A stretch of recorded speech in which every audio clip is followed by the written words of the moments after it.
Good morning, everyone, and welcome to this morning's Licensing and Gambling Subcommittee meeting. My name is Craig Monks, Councillor for Bedminster Ward. And should we go straight into the agenda items? And then we can introductions. Should we do the introductions first? Yes, you normally do. Yes. Fine. Well, I'm going to go with my colleagues to my right first. Ladies first. Thank you. Councillor Kate Weller, representing Rodwell and White Regis in Weymouth. To my left. Councillor David Shortell, Westmoors and Three-Legged Cross. John Miles, Democratic Services Officer. I'll be taking the minutes for this meeting. Hannah Massey, I'm the legal advisor for the first item. Phil Crowther, I'm legal advisor for the second item. Catherine Miller, Senior Licensing Officer, report author. And will you introduce yourself as well? Sure, well, Go on, you're in. Lewis Wicks, Democratic Services Officer Apprentice. Thank you. And at the moment, we have two members online. Gentlemen, just to briefly introduce yourself so we know who you are. Yes, good morning, Chair. I'm Chris Rees-Gay, solicitor for the applicant Supercharger today. Good morning, Chair. My name is Sean Lewis. I am the regional manager for the store in question today. Thank you very much. So we'll go to item 1 of the agenda, which is actually to elect a chairman. So who would like to nominate a chairman? Oh, David. I would very like to nominate yourself, Thank you. Do I have a seconder? Second, Councillor Craig Monks. Thank you very much. In which case I shall carry on chairing this meeting. Please do. So we've done introductions. Item 2, apologies. John, do you have any apologies? No apologies for this meeting. Thank you. Marvellous. Then item 3, any declarations of interest from any member? No. None? Perfect. In which case we move to item 4, which is the application for a new premises lighting at the KFC in Shaftesbury, 3 Ivy Cross, Shaftesbury. And I'll very briefly explain the procedure of this item and then we'll get straight into it. Look at me there, I thought I got the wrong item. No, you're right. So the procedure will be that the licensing officer will be asked to outline the details of the application, including any details of any withdrawn representations. We'll then allow the applicant or their representatives, of which we have will be invited to present their case. Committee members will be invited to ask any questions, and where appropriate, any responsible bodies such as police, fire, etc., if they're in attendance, will make any representations. Chairman will then allow the opportunity for questions. I will ask any persons if they want to make any further representations, and we will go to sum up the case, but I'll remind you as we go along. So that's going to be the layout. So we'll go to our licensing subcommittee procedure. I'd like to invite the officer to present the case, please. Thank you, Chairman. As you've said, this is a hearing to consider a new premises licence application for the KFC at 3 Ivory Cross in Shaftesbury and Dorset. The application is for late night refreshment on and off the premises, Monday to Sunday, 2300 hours to midnight. With only one relevant representation received, and that was from Shaftesbury Town Council, and their representation was made on the licensing objectives of prevention of public nuisance and public safety due to potential increased noise disturbance. And their comments can be found at Appendix 2 of the report. An email was then sent by the applicant's solicitor responding to the Town Council with reasons for the application and stated that premises is not currently associated with any public nuisance or public safety, and it is not envisaged that the additional hour will have a negative effect. And their email can be found at Appendix 3. The Town Council responded that the decision was made as part of a formal decision and the Town Clerk did not have the authority to overturn the decision voted for by the members. Again, their response is at Appendix 4. Since the report was written, the applicant's solicitor has sent through supplemental information, and I can confirm that all members, the applicant and the interested party have received this additional information. The options that are available to the subcommittee today, after they've considered all the information contained in the report, the written representations and anything that is said at this hearing, is they can grant a licence subject to such conditions as the authority considers appropriate for the promotion of the licence objectives and the mandatory objectives, to exclude from the scope of the licence any of the licensed activities to which the application relates, to refuse to specify a person on licence as a designated premises supervisor. However, in this case, that is not applicable because there's no alcohol sales or to reject the application. Thank you. Very much. I shall now invite the applicant or their representatives to present their case. Gentlemen, over to you. Good morning, Chair. Thank you very much. So in the presentation this morning, I'll cover the following areas: a brief background of the operator, the application itself, the representation, and then a brief summary. So today we seek the granting of the premises licence as applied for with the proposed additional conditions that were offered to the Town Council. So by way of background, the applicant today is Supercharger Restaurants Limited, which forms part of the Adil Group. The Adil Group has been established since 1969, has over 55 years of experience running quick service restaurants in England and Scotland. Its brands include KFC, Burger King, Taco Bell and Costa. It's one of the UK's fastest growing family run businesses. That means they're not a small independent business, but have the necessary management and resources to support this application. The Adil Group across the estate have not had a single premises licence reviewed or revoked. In terms of KFCs, they operate 111 across the estate. Please do look at the brochure that is contained in your supplementary documents. As an operator of this size, they're used to operating in challenging areas such as Leicester Square, Earls Court, Glasgow, and they use this experience, but we do not envisage anything like this for this application. Sean here is the regional manager, as discussed. He again is very experienced and has worked in the hospitality industry for 30 years. In terms of community, the Adil Group pride themselves on being good members of the local community. Currently, they support the Ad Hope KFC charity, feeding children and families. As you would expect with an operator of this size, there are written training policies and formal training programs in all stores that operate late night premises licenses, which ensure that staff are equipped to meet and promote all of the licensing objectives. Every member of staff carries out training when they're inducted. Refresher training is then undertaken regularly. Training is undertaken by way of formal training, both face-to-face, one-on-one, as well as through a computer-based system. The application itself, as has been outlined, KFC are seeking to operate until midnight daily. Customers requested the premises stay open later, and it was felt by staff in the store that there was a requirement for the extra hour, hence the application being submitted. The premises is and has currently opened for years without incident. Turning then to liaison with the Town Council, as you can see in your packet, pages 29 to 36, as a professional operator, we did reach out to the Town Council. Sadly, we did not have a response from them, and hence we are here today before you. In terms of conditions, and if I could please turn you to pages 9 and 10 of your pack as they're set out there. In summary, there is a comprehensive CCTV condition, an instant book condition. Then obviously in terms of public nuisance, which is one of the concerns of the Town Council, there's a non-audible condition in relation to the fabric of the building. Also specifically in terms of deliveries, there are to be no deliveries to take place between 2300 and 0700. So there's no deliveries to the premises, that is, and then waste will also not be collected between those hours. And again, that is to protect nearby residents. In addition, having considered the Town Council stating that they thought there was a concern with, or could be concern with, public nuisance, we have offered additional conditions. And again, they can be found, please, if I could turn you to those, page 33 of your pack in the email to the Town Council, where we offered the additional 3 conditions. And I'll read them just so that they're clear. Notices should be prominently displayed at exits, requesting the public to respect the needs of local residents and to leave the premises and area quietly. All windows and external doors should be closed after 2300, except for immediate access and egress of persons. And then finally, a telephone number for the manager at the premises shall be publicly available at all times the premises is open. This will be prominently displayed in the front window of the premises.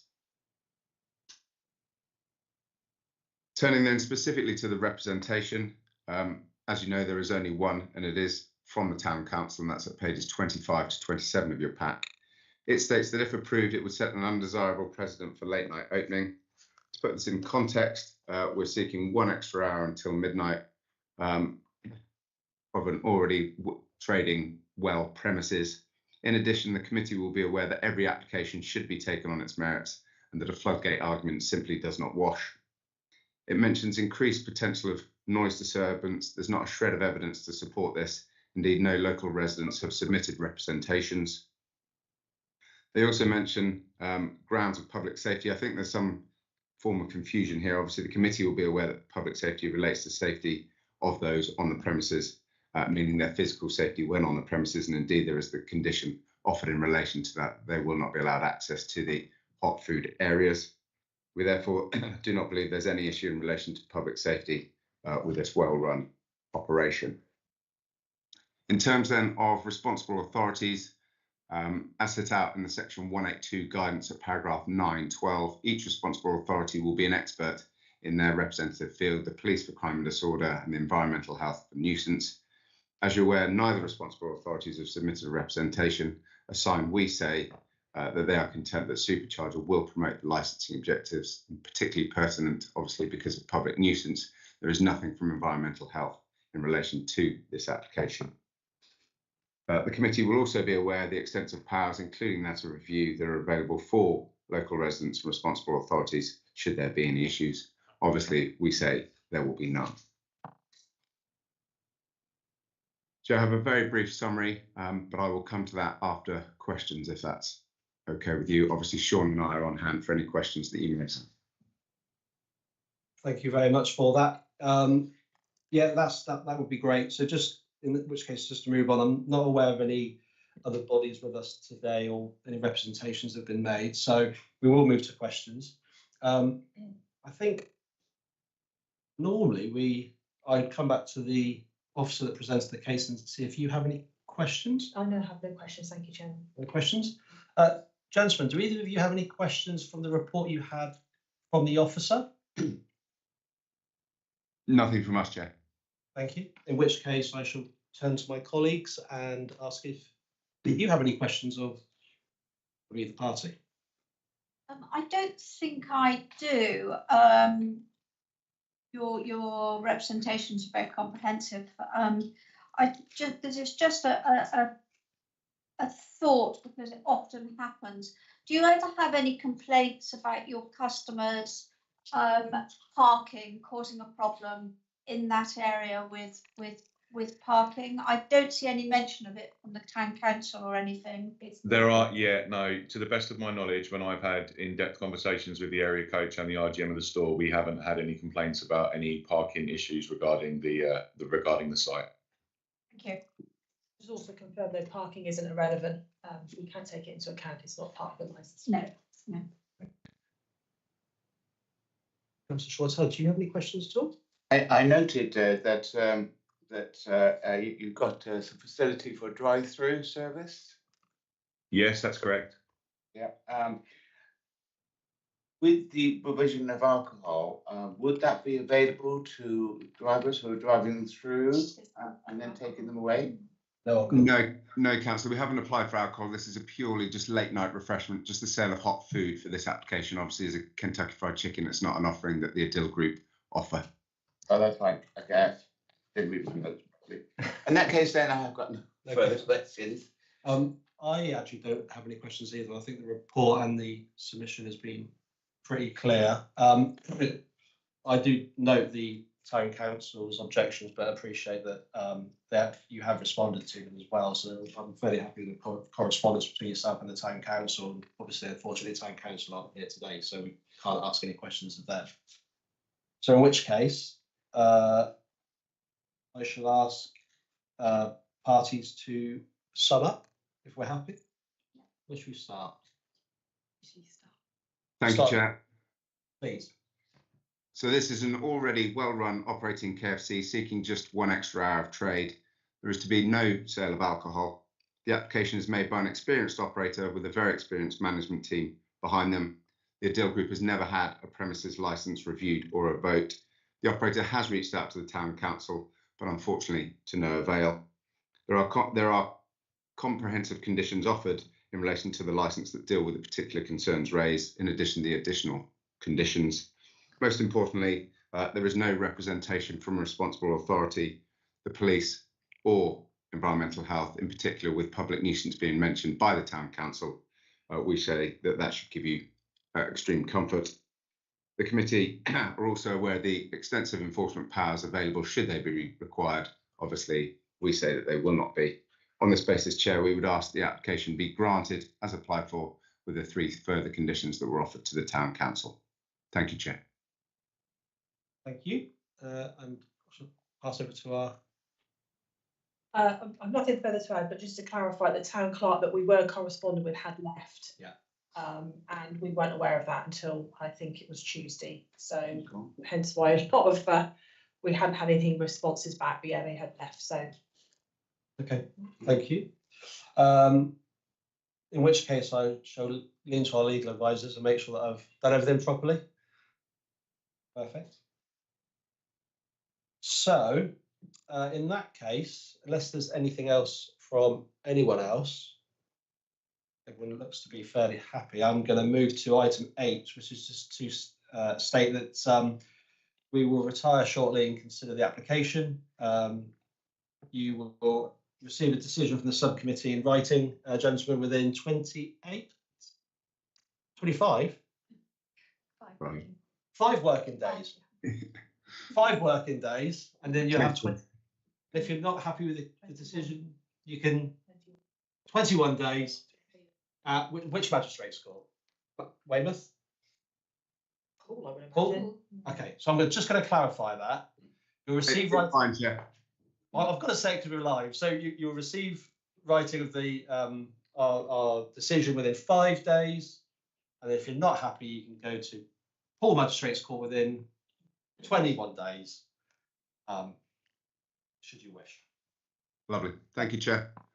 In which case, if we're all happy, I propose that we conclude this meeting. Yep. Thank you for joining us, gentlemen, and we'll be in Thank you touch. all. Thank you. Thanks very much. And shall we pause there for the next Yes. application? Thank you. I will let Jane know to come down. I'll just check no one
Morning, everyone. Thank you for your patience with the short adjournment, but we shall now move on to item 5 of our agenda. That's the application for a new premises license for Weymouth Pizza Limited, Papa John's, Unit 2, Charleston Local Centre, 396 Chickwell Road, Weymouth. Just to finish off the address, DT49TP. So as previously outlined, I shall first move to our licensing officer to present the case, please. Okay, as you said, this is a hearing to consider a new premises licence for an application for Weymouth Pizza or Papa John's on Chickwell Road in Weymouth. The application is for late night refreshments, again on and off the premises, Monday to Sunday, 2300 to 0300 hours. The application form at the time had different opening hours to that was requested for the late night refreshment, but the applicant has confirmed in an email to us that the opening hours will be the same as the late night refreshment. There was only one relevant representation received from an interested party, and their representation was made on licensing objectives of the public nuisance due to the potential of increased noise disturbance. Their comments can be found at Appendix 2. An email was sent by licensing to the interested party on behalf of the applicant, addressing the issues that were raised, and the email can be found at Appendix 3. Since the report was written, the interested party responded back to that email, and it was included as supplemental information. Again, all 3 members have been sent this, as long as the applicant and the interested party. The options that are available to the subcommittee today, after they've considered all the information contained in the report, the written representations, and anything that is said in this hearing, is to grant a licence subject to the conditions as the authority considers appropriate for the promotion of the licence objectives and the mandatory ones, to exclude from the scope of the licence any of the licensable activities which the application relates, to refuse to specify a person on the licence as a designated premises supervisor. However, there is no alcohol, so this is not applicable, or to reject the application. Thank you. Thank you. So ordinarily at this section of the meeting, I would invite the applicant or their representatives to present their case. Currently, we don't have the applicant or representatives or any third parties with us. So just before we move on, I thought I might seek brief advice from legal on how we move forward. Thank you, Chair. So you have the option to adjourn the meeting now if you consider it's in the public interest to do so. You may also continue the meeting in the party's absence, but would need to take into account the representations that they've made in writing. One of the factors to take into account if you were considering continuing with the meeting would be whether the parties have been given the opportunity to attend and allow sufficient time for them to attend if they were running late. Chairman, it's now 25 to 11 for a 10 o'clock meeting start. So my advice would be if you decided to continue on the basis that they'd have the opportunity to attend, that would not be a decision. Equally, you could decide to adjourn the meeting. Thank you. Thank you, Chair. I should also add, Ms Williams is attending as the team leader for environmental protection. Environmental health haven't made a representation, so she's not entitled to make a representation to you, but she is able to answer any questions that you might have for her. Thank you. And that's in reference to representations that have been made previously, so we have that opportunity. From my perspective is that enough time's passed to allow the applicant to have attended. We're 35 minutes into 35 minutes into the meeting.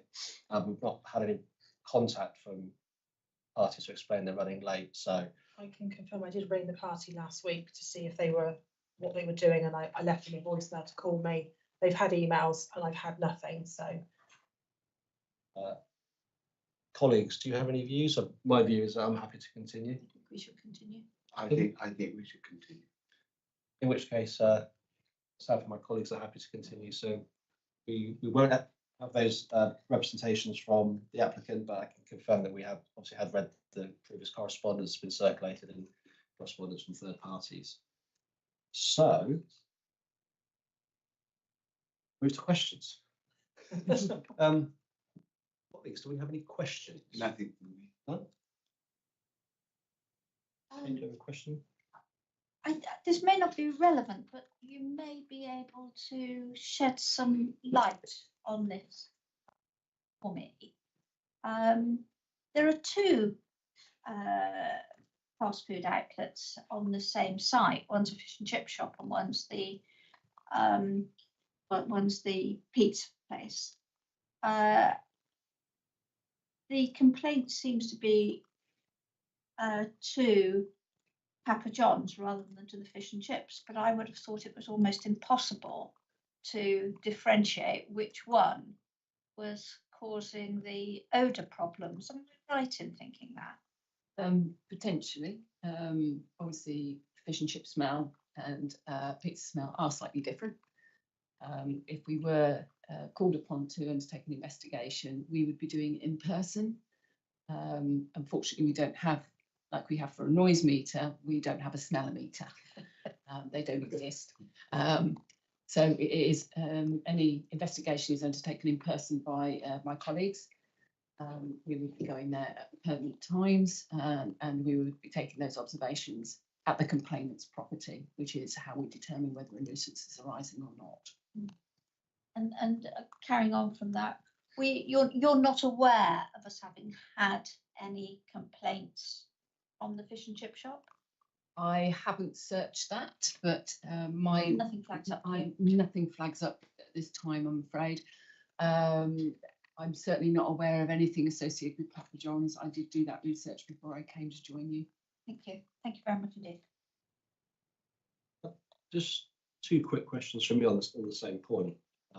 They're fairly general, I think. So, in terms of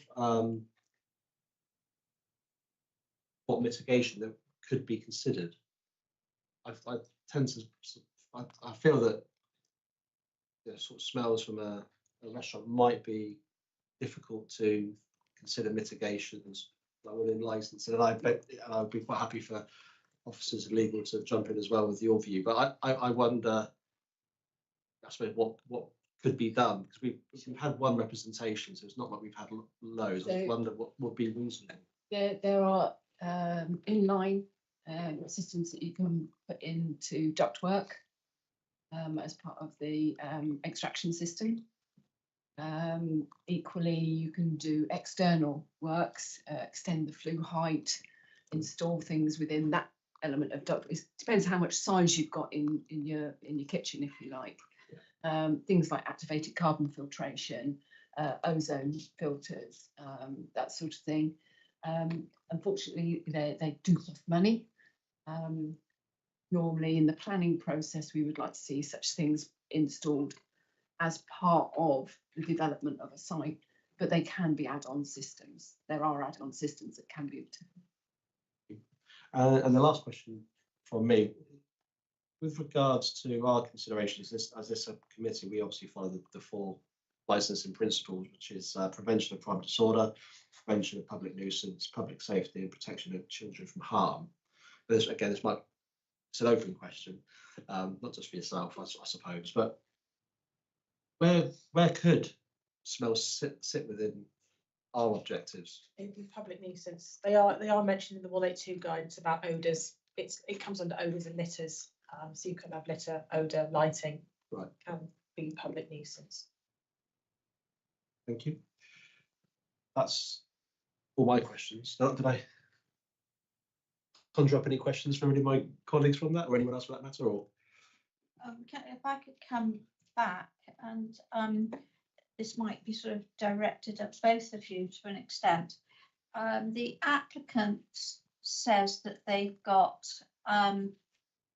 sort of state-of-the-art filtration systems and so on. I wouldn't know whether it was state-of-the-art. You very well might. If it is the very best available, then us, what we can say to make it even better might be rather limited. It's difficult to make what's the best better. But even if it were absolutely state-of-the-art system, an increased chimney stack might help. The complainant suggests that the filtration system has never been adequate. One would expect state-of-the-art to be adequate. And they suggest that they can't put their washing out So possibly an increased stack would help with that. Similarly, the enhanced carbon reduction and so on might help. So I think what I'm looking at is would it be reasonable for us to say, despite the fact that we're having this really super system, there are improvements that could be made to mitigate the effect on your neighbours? My first port of call would probably be show me your maintenance records. Because even if you've got something fabulous in there, if you don't maintain it, it's not doing its job. I would probably review the schedule that they've actually installed. A lot of, I've been doing this job many years, and there is a best practicable means defence for a commercial entity. That the emphasis is on them to prove to me they have that, not the other way round. If they've got all the whistles and bangs, there shouldn't really be a lot of odour. There will be, if you've got a very busy establishment and the wind direction is wrong, shall we say, there might be a little bit of odour emitted because it's been set up in a particular way. I would never say anywhere would be odour free, just like I would ever say somewhere would be noise free. Because a nuisance is much more than an annoyance, whether it be in the licensing regime or in the statutory regime, which I work within. Having a little bit of something going on and the normality of that going on as well is not a nuisance. Thank you. Thanks, Gareth. That's really helpful. Thank you. Yeah, very much so. I noted that there is a small seating area at the front of the premises with 3 bar stools. Is it envisaged that in fact the customers will consume pizzas and their drinks while sat on that and waiting outside? I think you'll find he actually did state in his application that it's only for people waiting for their food, and they will be encouraged or told to move on once they've received their food. Right. And again, there is no alcohol here. It is only late night refreshment. Yeah. Yep. I take it. All the way to area. Yeah, just a waiting area. Yeah. Okay. Yeah.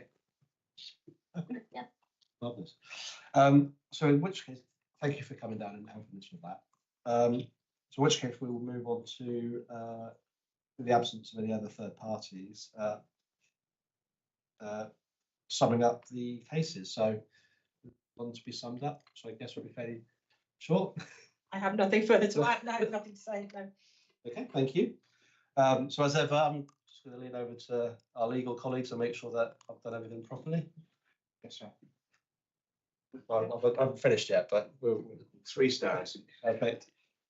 In which case, I shall inform the applicants, I'm sure watching at home or watch a recording, that the subcommittee will now adjourn to make their decision on the application, and that we will write to the applicant within 5 working days of our decision, and should they not be happy with that, they do have the right to appeal within 21 full days to Paul Magistrate, Weymouth Magistrates Court for this one.